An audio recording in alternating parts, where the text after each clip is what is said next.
Boche Gold and Diamonds. Buy now, pay later.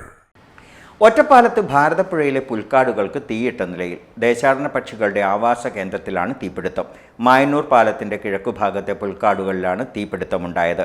വർഷങ്ങളായി വേനലിന്റെ തുടക്കത്തിൽ ഈ ഭാഗത്ത് തീയിടുന്നതും പക്ഷികളും അവയുടെ മുട്ടകളുമെല്ലാം കത്തി നശിക്കുന്നതും പതിവാണ്. 5 വർഷം മുൻപ് മാധ്യമവാർത്തകളുടെ അടിസ്ഥാനത്തിൽ ഹരിത ട്രിബ്യൂണൽ സ്വമേധയാ കേസെടുക്കുകയും ചെയ്തിരുന്നു.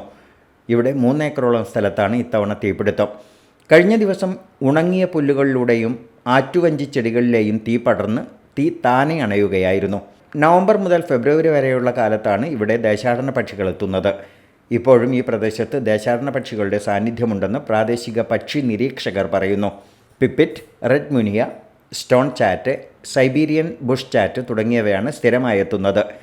പ്രജനനകാലമായതിനാൽ അവയുടെ മുട്ടകളും ഈ പ്രദേശത്തെ കാടുകളിലുണ്ടാകും. ഇതിന് തൊട്ടടുത്ത് വരെ കഴിഞ്ഞ ദിവസം തീ പടർന്നിരുന്നു.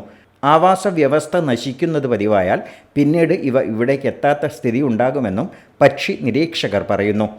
ഹരിത ട്രിബ്യൂണൽ നിർദ്ദേശപ്രകാരം പുഴ സംരക്ഷിക്കുന്നതിനുള്ള മാസ്റ്റർ പ്ലാൻ തയ്യാറാക്കിയിരുന്നെങ്കിലും ഒന്നും നടപ്പായില്ല. പുൽക്കാടുകളിലേക്കുള്ള വഴികൾ അടയ്ക്കുന്നതുൾപ്പെടെയുള്ള നിർദ്ദേശങ്ങളാണ് ഉണ്ടായിരുന്നത്. Kerala state council for science, technology and എൻവയോൺമെൻറ്റിന് കീഴിലെ കേരള ഫോറസ്റ്റ് റിസർച്ച് ഇൻസ്റ്റിറ്റ്യൂട്ടിനെ നിയോഗിച്ച് പഠനം നടത്താനുള്ള ശ്രമവും എങ്ങുമെത്തിയില്ല. Time kids pre school, Mannanur road, Vaniyamkulam. .View news. കാഴ്ചകളാണ് ലോകം, കണ്ടു തുടങ്ങുക.